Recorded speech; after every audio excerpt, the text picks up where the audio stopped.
Hello friends, welcome to study smart way. आज आप सभी लोगों के लिए एक मॉडल पेपर लाए हैं जिसमें कि आपके संपूर्ण विषयों का समावेश है। आपके वही पेपर पूछे गए हैं जो कि आपके एग्ज़ाम में आते हैं और ज़्यादातर एग्ज़ाम में जो सब्जेक्ट पूछे जाते हैं उन्हीं से संबंधित कुछ प्रश्न लेकर आए हैं। तो आप लोग वीडियो को अंत तक देखिएगा और अगर वीडियो अच्छी लगे तो उसको लाइक शेयर ज़रूर करें। तो यहाँ देख लेते हैं कौन कौन से विषय इसमें सम्मिलित हैं। हिंदी है, रीजनिंग भी है, हिस्ट्री भी है और आपका सामान्य ज्ञान भी है। इसलिए वीडियो को पूरा अंत तक देखिएगा, तभी आप लोगों को हर चीज़ टॉपिक वाइज समझ में आएगी। तो चलिए शुरू करते हैं आज की क्लास को। आज की क्लास का पहला प्रश्न आपके सामने दिया गया है। पहला प्रश्न है, ईस्ट इंडिया कंपनी का गठन किस वर्ष में हुआ था? ईस्ट इंडिया कंपनी जो थी उसका गठन कब हुआ था? 1664 में, 1632 में, 1600 में या फिर 1608 में? तो ईस्ट इंडिया कंपनी का जो गठन हुआ था वो 1600 ईस्वी में हुआ था। यहाँ आपका थर्ड ऑप्शन सही हो जाएगा। यह एक निजी व्यापारिक कंपनी थी और इसको 1600 ईस्वी में शाही अधिकार पत्र के द्वारा व्यापार करने का अधिकार प्राप्त किया गया था। तो याद रखिएगा 1600 ईस्वी में इसका गठन हुआ था और इसकी स्थापना जो 1600 ईस्वी के जो अंतिम दिन महारानी एलिजाबेथ प्रथम के एक घोषणा पत्र के द्वारा हुई थी। उस समय की जो महारानी थी, महारानी एलिजाबेथ प्रथम, उनके घोषणा पत्र के माध्यम से इसकी स्थापना हुई थी 1600 ईस्वी में। और इस कंपनी का जो प्रमुख उद्देश्य था वो था धन कमाना। तो यहाँ आपका ये थर्ड ऑप्शन सही हो जाएगा। आगे बढ़ते हैं अगले प्रश्न की तरफ। अगला प्रश्न है, हिमालय पर्वत श्रृंखला किस प्रकार की पर्वत श्रेणी में आता है? हिमालय पर्वत श्रृंखला कौन सी पर्वत श्रेणी में आता है? ब्लॉक पर्वत या फिर ग्रंसोथ पर्वत, अवशिष्ट पर्वत, संचित पर्वत या फिर बलित पर्वत? तो जो हिमालय पर्वत है यह बलित पर्वत की श्रेणी में आता है। यहाँ आपका ये फोर्थ ऑप्शन सही हो जाएगा। यह भारतीय उपमहाद्वीप और तिब्बत को अलग करता है। अगर आपसे पूछा जाता है कि यह किसको किसको अलग करता है तो यह तिब्बत और भारतीय उपमहाद्वीप को अलग करता है और यह भारत का सबसे ऊंचा पर्वत है। तो यह एक बलित पर्वत की श्रेणी में आता है। कश्मीर से लेकर असम तक इसका पूरा विस्तार है। अगर आपसे पूछा जाता है इसका विस्तार कहाँ से कहाँ तक है तो ये कश्मीर से आसाम तक, ये याद रखिएगा। यहाँ आपको जो प्रश्न समझाए जाते हैं इनका जो आपको कुछ अलग से बताया जाता है वो ज़रूर नोट कर लीजिएगा, क्योंकि वो चीज़ें भी काफ़ी इम्पॉर्टेंट होती हैं, इसलिए आपको बताई जाती हैं। अब आगे बढ़ते हैं अगले प्रश्न की तरफ। अगला प्रश्न है, नॉरवेस्टर्स या काल बैसाखी तड़ित झंझा या बिजली युक्त तूफान है जो वो आपको बीच में ब्लैंक दिया गया है, तो आपको यहाँ बताना है कि यह कहाँ पर प्रसिद्ध है। इसके कई नाम हैं, जैसे नॉरवेस्टर्स, काल बैसाखी, तड़ित झंझा या फिर बिजली युक्त तूफान। तो यह कहाँ पर प्रमुख रूप से आता है? आपके सामने 4 ऑप्शन दिए गए हैं। भारत और भूटान, भूटान और नेपाल, भारत और बांग्लादेश और बांग्लादेश तथा म्यांमार। तो यहाँ आपका जो थर्ड ऑप्शन है वो सही हो जाएगा। यह तूफान भारत और बांग्लादेश में मुख्यतः आता रहता है। इस प्रकार के जो तूफान होते हैं वो ज़्यादातर बंगाल में आते हैं और इन तूफान का जो प्रमुख कारण है वो है गर्म और शुष्क स्थानीय हवाएं। गर्म और शुष्क जो हवाएं होती हैं वो इसका प्रमुख कारण है। इन हवाओं के मिलने के बाद जो वर्षा होती है, वर्षा के साथ ही तीव्र गति से तूफान आता है, वही उसी को इस नाम से जाना जाता है। तो ये आपका थर्ड ऑप्शन सही हो जाएगा। आगे बढ़ते हैं अगले प्रश्न की तरफ। अगला प्रश्न है, सूर्य से आने वाली किरणों से मुख्यतः कौन सा कर्क रोग होता है? सूर्य से जो किरणें आती हैं उनसे कौन सा रोग होता है? फेफड़े का कर्क रोग, लीवर का कर्क रोग, मुंह का कर्क रोग या फिर त्वचा का कर्क रोग? तो सूर्य से जो किरणें आती हैं जिनको अल्ट्रावायलेट किरणें कहा जाता है, उनसे जो मुख्य रूप से रोग होता है वो त्वचा से संबंधित रोग होते हैं। यहाँ आपका फोर्थ ऑप्शन सही हो जाएगा। जो त्वचा कैंसर होता है इसका प्रमुख कारण होता है अल्ट्रावायलेट रेडिएशन का अत्यधिक एक्सपोजर होना, यह इसका प्रमुख कारण होता है। जिन लोगों की त्वचा ज़्यादा डार्क होती है उन्हें तुलनात्मक रूप से त्वचा कैंसर का खतरा कम होता है। तो ये सूर्य की जो किरणें होती हैं, अल्ट्रावायलेट किरणें, उनसे त्वचा का कैंसर की आशंका ज़्यादा होती है। तो यहाँ आपका 4th ऑप्शन सही हो जाएगा। आगे बढ़ते हैं अगले प्रश्न पर। अगला प्रश्न है, निम्नलिखित में से कौन सा स्तनपायी विशालतम है, यानी कि कौन सा स्तनपायी जीव जो है वो सबसे बड़ा है? व्हेल, गैंडा, हाथी और मानव।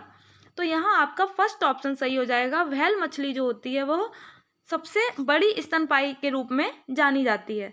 व्हेल समुद्रों में रहने वाली एक स्तनधारी मछली है, जिसे जीव विज्ञान वर्गीकरण के नज़रिए से देखा जाए तो वो सीटेसिया गण में शामिल होती है। तो यहाँ आपका फर्स्ट ऑप्शन सही हो जाएगा। आगे बढ़ते हैं अगले प्रश्न की तरफ। अगला प्रश्न है, आरएनए का पूर्ण रूप क्या है? Ribo nucleic acid, ribo nitric acid, ribo nutrient acid या फिर रिवर्स न्यूक्लिक एसिड। तो आरएनए का जो पूर्ण रूप है वो है राइबो न्यूक्लिक एसिड। तो यहाँ आपका फर्स्ट ऑप्शन सही हो जाएगी। आरएनए की खोज किसने की थी तो आपको बता देते हैं। तो आरएनए की जो खोज हुई थी वो रॉबर्ट हॉली और कार्ल बोसे ने की थी। और आरएनए के प्रमुख कार्य क्या होते हैं? तो वो होता है जीन को सुचारू बनाना और उसकी प्रतियां तैयार करना, यह इसका प्रमुख कार्य होता है। तो इसका पूर्ण रूप आप लोग समझ गए हैं, राइबो न्यूक्लिक एसिड। आगे बढ़ते हैं अगले प्रश्न की तरफ। अगला प्रश्न है, निम्नलिखित में किस स्थान पर एक वस्तु का भार सर्वाधिक होता है? आपके सामने 4 ऑप्शन दिए गए हैं और आपसे पूछा गया है किसका भार सबसे ज़्यादा होता है? ध्रुव रेखा, भूमध्य रेखा, मकर रेखा या फिर कर्क रेखा। तो यहाँ आपका फर्स्ट ऑप्शन सही हो जाएगा। जो ध्रुव रेखा है उसका भार सबसे ज़्यादा होता है। आगे बढ़ते हैं अगले प्रश्न की तरफ। अगला प्रश्न है, किस अनुच्छेद के अंतर्गत भारत के राष्ट्रपति द्वारा वित्तीय आपातकाल लागू किया जा सकता है? भारत के राष्ट्रपति के द्वारा वित्तीय आपातकाल किस अनुच्छेद के अंतर्गत लागू किया जा सकता है? अनुच्छेद 32, अनुच्छेद 349, अनुच्छेद 360 या फिर अनुच्छेद 355। तो यहाँ आपका जो थर्ड ऑप्शन है वो सही हो जाएगा, अनुच्छेद 360। ये आपका सही हो जाएगा।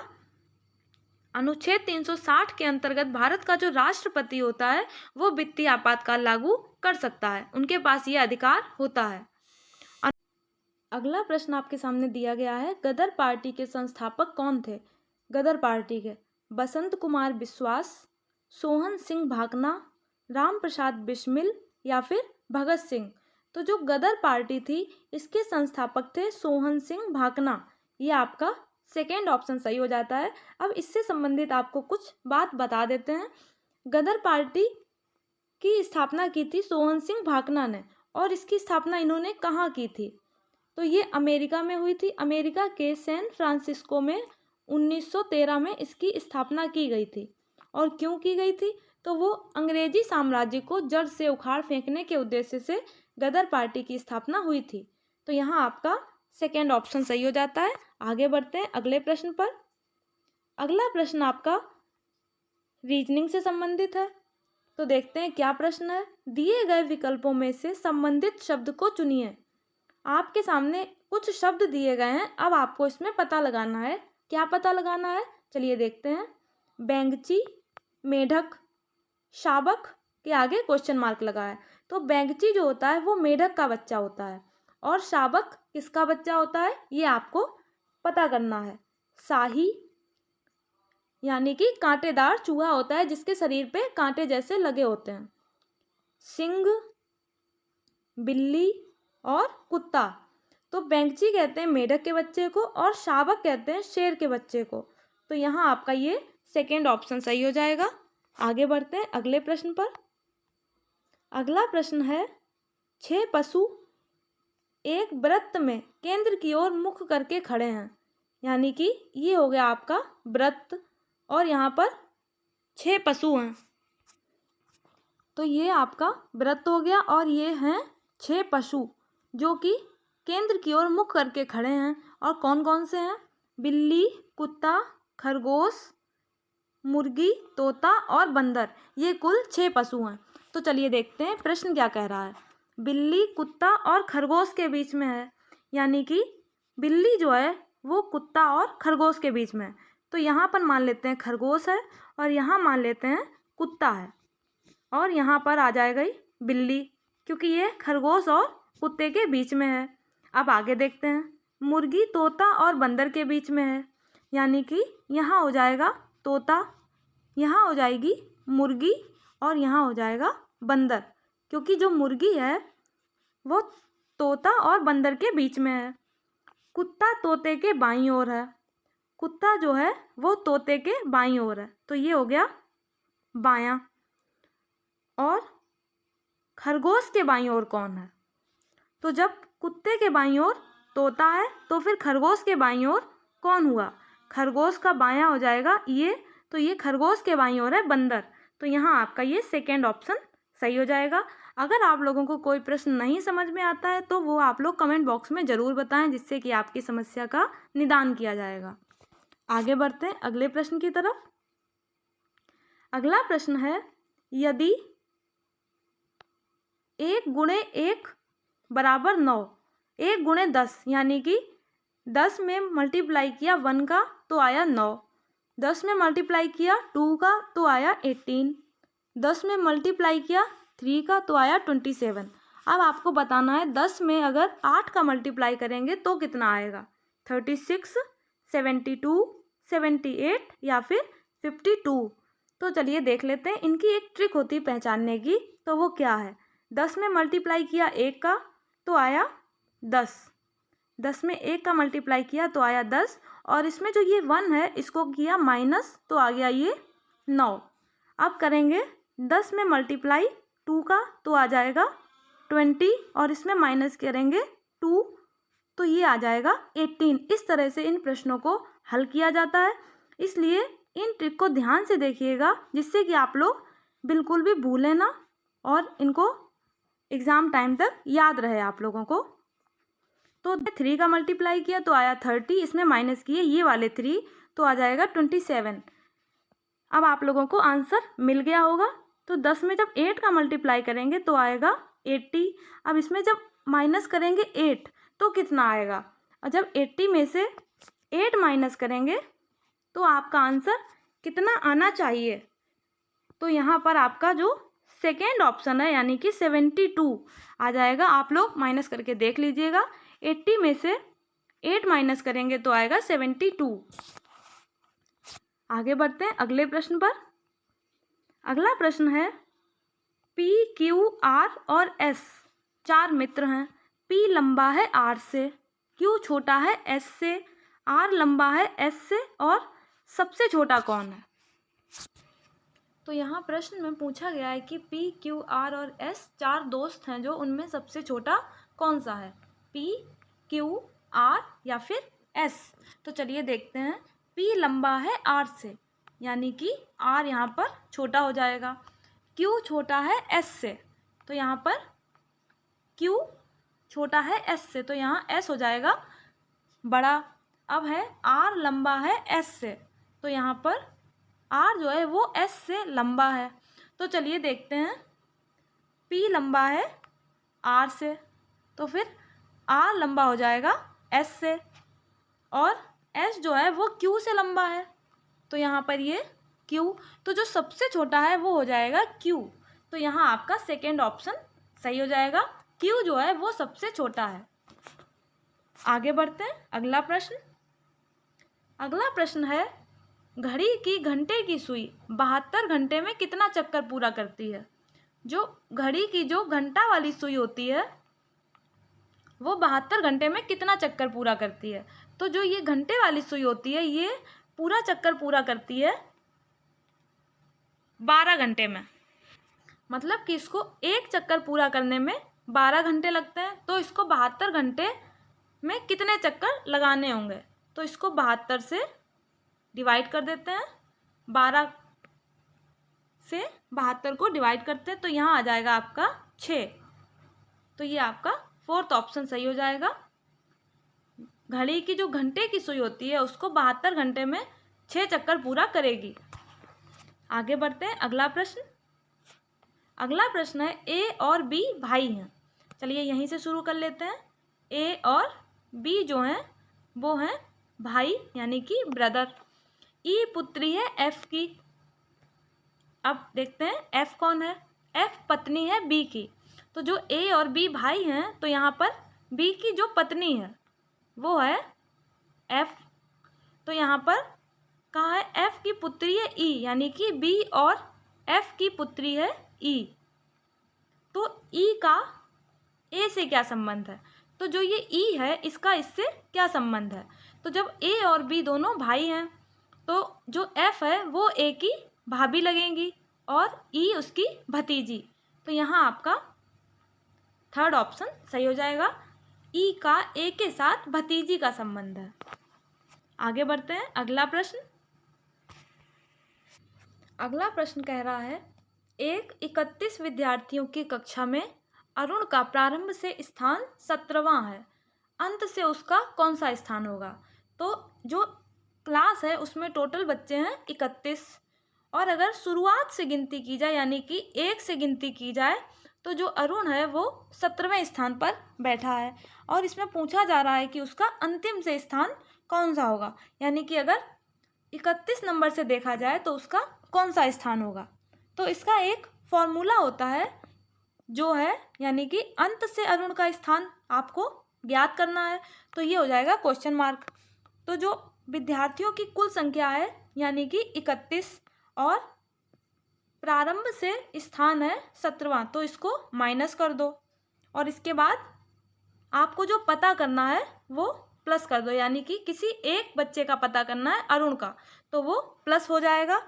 तो यहाँ पर ये 14 + 1 यानी कि 15। तो यहाँ आपका सेकेंड ऑप्शन सही हो जाएगा। अंत से अरुण का स्थान 15वां है। आगे बढ़ते हैं। अगला प्रश्न। अब यहाँ आपका ये हिंदी का प्रश्न आ जाता है। बाजार से किस संज्ञा का बोध होता है? बाजार जो है वो किस संज्ञा का बोध कराती है? भाववाचक संज्ञा, समूहवाचक संज्ञा, जातिवाचक संज्ञा या फिर व्यक्तिवाचक संज्ञा? तो जो बाजार है वो किस संज्ञा का बोध कराता है? तो यहाँ आपका जो थर्ड ऑप्शन है जातिवाचक। बाजार से जातिवाचक संज्ञा का बोध होता है। आगे बढ़ते हैं। अगला प्रश्न। अयोगवाह कहा जाता है। अयोगवाह किनको कहते हैं? विसर्ग को, महाप्राण को, संयुक्त व्यंजनों को या फिर अल्प प्राण को? तो अयोगवाह जो होते हैं वो महाप्राण को कहा जाता है। यहाँ आपका सेकेंड ऑप्शन सही हो जाएगा। जिस किसी ने भी हिंदी की सारी क्लासेस ली होंगी उनको पता होगा महाप्राण कौन कौन से होते हैं। तो अगर आप लोगों ने नहीं देखी है तो उसको जाकर देख लीजिएगा, जिससे कि आपका महाप्राण और अल्प प्राण ये दोनों ही आपको पता चल जाएंगे कि वर्णमाला में महाप्राण कौन से होते हैं और अल्प प्राण कौन से होते हैं। आगे बढ़ते हैं। अगला प्रश्न है था किस वर्ग का व्यंजन है? था वर्ण जो होता है वो किसके अंतर्गत आता है? ओष्ठ, तालव्य, दंत या फिर ऊष्म? तो जो था होता है वो दंत की सहायता से बोला जाता है। तो यहाँ आपका थर्ड ऑप्शन सही हो जाएगा। अगला प्रश्न आपके सामने दिया गया है। क्रिया से बनने वाली भाववाचक संज्ञा कौन सी है? भाववाचक संज्ञा जो कि क्रिया से बनती है। थकावट, बुराई, आलस्य या फिर बुढ़ापा? तो जो क्रिया से बनती है वो है थकावट। यहाँ आपका फर्स्ट ऑप्शन सही हो जाएगा। यह थकान से थकावट बनता है जो कि भाववाचक संज्ञा है। आगे बढ़ते हैं। अगला प्रश्न है जहाँ जहाँ शब्द व्याकरण की दृष्टि से क्या है? भिन्नार्थी शब्द युग्म, विपरीतार्थक शब्द युग्म, पुनरुत्थक शब्द युग्म या फिर एकार्थी शब्द युग्म? तो जो जहाँ जहाँ शब्द है वो पुनरुत्थक शब्द युग्म के अंतर्गत आते हैं। यहाँ आपका थर्ड ऑप्शन सही हो जाएगा। आगे बढ़ते हैं। अगला प्रश्न है लघुर्मी में कौन सी संधि है? लघुर्मी का संधि विच्छेद करते हैं तो आएगा लघुधन उर्मी। और यहाँ पर पूछा गया है कौन सी संधि है, अयादि स्वर संधि, दीर्घ स्वर संधि, वृद्धि स्वर संधि या फिर यड़ स्वर संधि। तो लघुर्मी में आ जाएगी दीर्घ स्वर संधि। ये आपका सेकेंड ऑप्शन सही हो जाएगा। आगे बढ़ते हैं अगला प्रश्न। अगला प्रश्न है वाक्य के प्रमुख अंग कौन कौन से हैं। वाक्य के कितने प्रमुख अंग हैं, 3, 4, 5, 2 या फिर 5। तो वाक्य के जो प्रमुख अंग हैं वो हैं 2। आपका थर्ड ऑप्शन सही हो जाएगा। आप सभी लोग कमेंट में बताइएगा कौन कौन से 2 हैं वाक्य के प्रमुख अंग। आगे बढ़ते हैं अगला प्रश्न। अगला प्रश्न आपके संविधान से लिया गया है।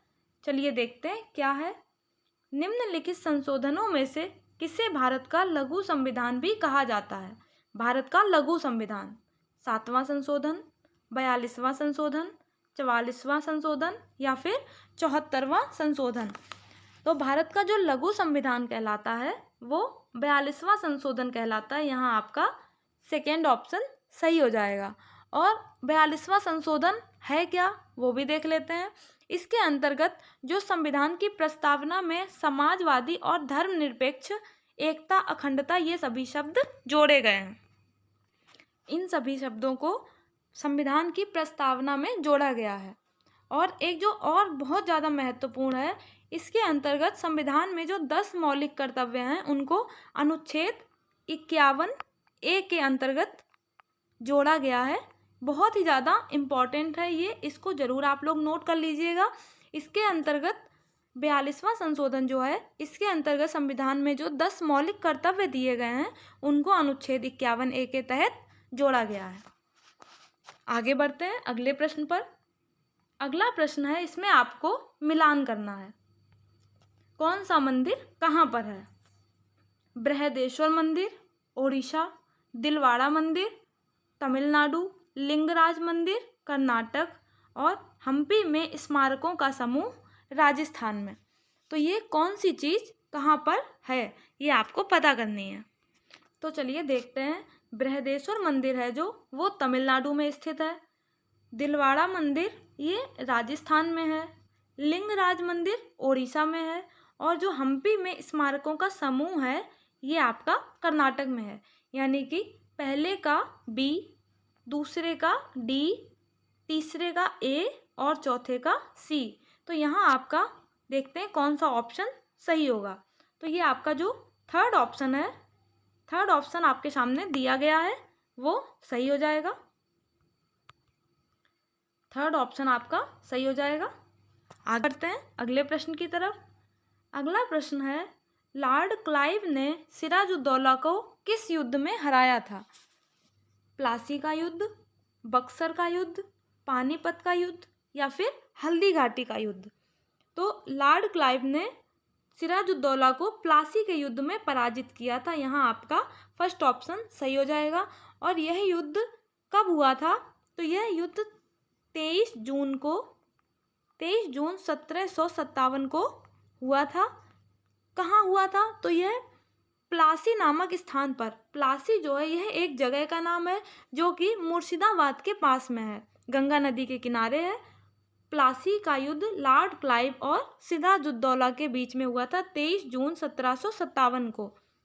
और इस युद्ध में रॉबर्ट क्लाइव ने सिराजुद्दौला को पराजित किया था। आगे बढ़ते हैं अगला प्रश्न। अगला प्रश्न है, आल्प्स पर्वत श्रृंखला किस महाद्वीप में स्थित है।